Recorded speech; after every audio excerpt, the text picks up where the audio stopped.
Il était une fois une petite fille qui portait en permanence un petit chaperon rouge sur la tête. C'est pourquoi tout le monde l'appelait le petit chaperon rouge. Ma chérie? Oui, maman?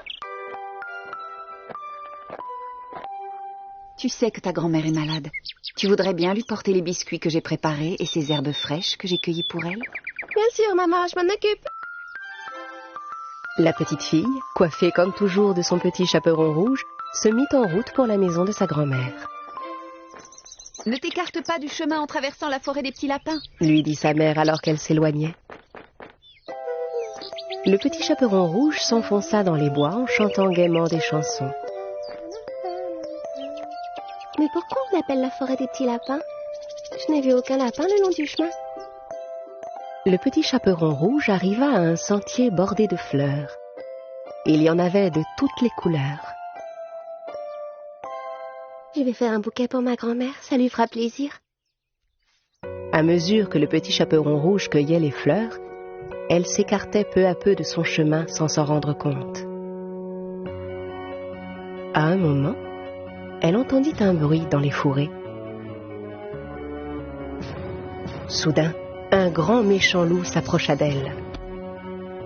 Le petit chaperon rouge eut si peur en voyant le loup juste devant elle qu'elle en lâcha le panier qu'elle transportait. Le loup s'approcha et ramassa les biscuits qui étaient tombés par terre. Puis il tendit le panier au petit chaperon rouge. La petite fille était stupéfaite par ce geste inattendu du loup. Oh, merci beaucoup. De rien. Où vas-tu comme ça, fillette? Chez ma grand-mère. Elle habite tout au bout de la forêt, dans la petite maison jaune. Elle ne se sent pas bien, alors je lui apporte ses biscuits et des herbes. Ah, vraiment? Au fait, vous pouvez m'appeler le petit chaperon rouge. Tout le monde m'appelle par ce nom. Tu sais quoi, je vais partir devant et aller prévenir ta grand-mère que tu arrives. Ça te laissera le temps de finir ton joli bouquet. Au même instant, il entendit le coup de fusil d'un chasseur qui s'approchait et détala aussi vite qu'il put. Le petit chaperon rouge regarda autour d'elle un moment et, se rendant compte qu'elle était perdue, elle se mit à pleurer. Entendant ses pleurs, le chasseur s'approcha et vint à sa rencontre. « Qu'est-ce que tu fais toute seule ici, fillette? C'est très dangereux, ces bois. Je sais de quoi je parle, crois-moi. Je suis à la recherche d'un grand méchant loup qui rôde par ici depuis un bon bout de temps. » Le petit chaperon rouge était tout honteuse de ne pas avoir écouté sa maman et de s'être écartée du chemin en traversant la forêt.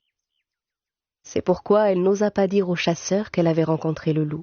Oui, mais je voulais juste apporter des biscuits à ma grand-mère de l'autre côté de la forêt et je me suis perdue. Dans ce cas, petite, je vais t'accompagner jusque chez elle. Et ensemble, ils se remirent en chemin. Au même moment, le loup prit un raccourci à travers les bois et arriva à la maison de la grand-mère. Il frappa à la porte. La grand-mère appela de l'intérieur. Qui est là? Le loup transforma sa voix. C'est moi, grand-mère, le petit chaperon rouge. Je t'apporte des biscuits et des herbes fraîches ramassées dans les bois. La porte est ouverte, ma chérie, tu peux entrer. Le loup, qui se réjouissait déjà, poussa la porte et entra.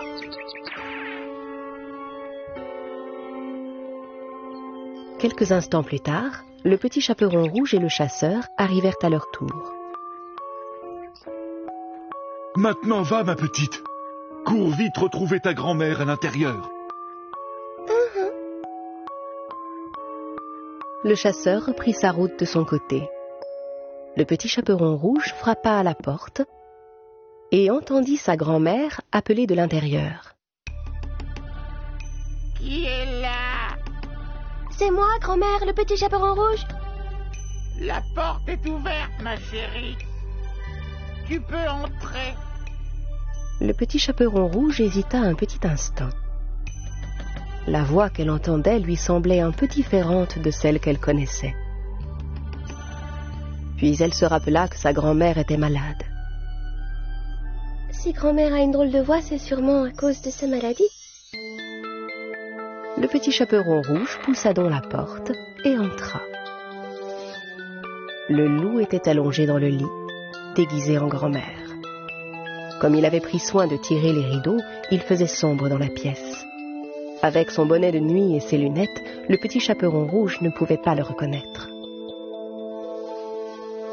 Comme c'est gentil, ma chérie, de t'être donné la peine de faire tout ce chemin pour m'apporter de quoi manger.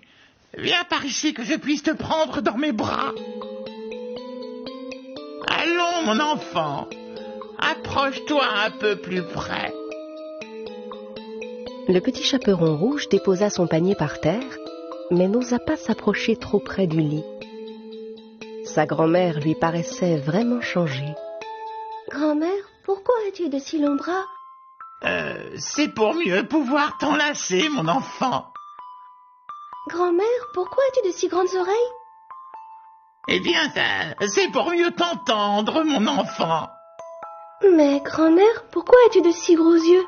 Mais voyons, c'est pour mieux te voir, mon enfant. Dis, grand-mère, pourquoi as-tu des dents pointues? Allons, ça va de soi. C'est pour mieux te manger, mon enfant. Le loup sauta hors du lit et se rua sur le petit chaperon rouge. La fillette comprit alors que ce n'était pas sa grand-mère qu'elle avait trouvée dans son lit, mais le grand méchant loup qu'elle avait rencontré en chemin. Heureusement, le chasseur entendit les cris du petit chaperon rouge. Et il se précipita vers la maison. Il entra chez la grand-mère et assomma le loup aussitôt. J'y ai mis le temps, mais je t'ai enfin eu, mon grand méchant loup. Cette fois, tu es entre mes mains. Le chasseur ouvrit le ventre de l'animal et délivra la grand-mère. Merci, monsieur le chasseur, vous nous avez sauvé la vie. Ce n'est rien, voyons. Mais tu dois me promettre qu'à l'avenir, tu ne désobéiras plus jamais comme ça à ta maman, ma petite.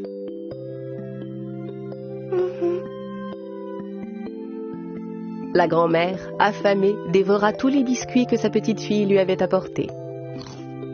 Et avec les herbes fraîches, elle se fit une bonne tisane qui la remit immédiatement sur pied. Le petit chaperon rouge promit à sa grand-mère que plus jamais elle ne se laisserait duper de cette manière par un grand méchant loup. La fillette reprit la route dans l'autre sens pour rentrer chez elle, en chantonnant gaiement. En chemin, elle croisa à nouveau le loup que le chasseur avait obligé à nettoyer toute la forêt. En voyant le petit chaperon rouge, le vilain loup eut vraiment honte de ce qu'il avait fait. Et la forêt des petits lapins redevint ce qu'elle était auparavant, pleine de joie, de fleurs et de petits lapins.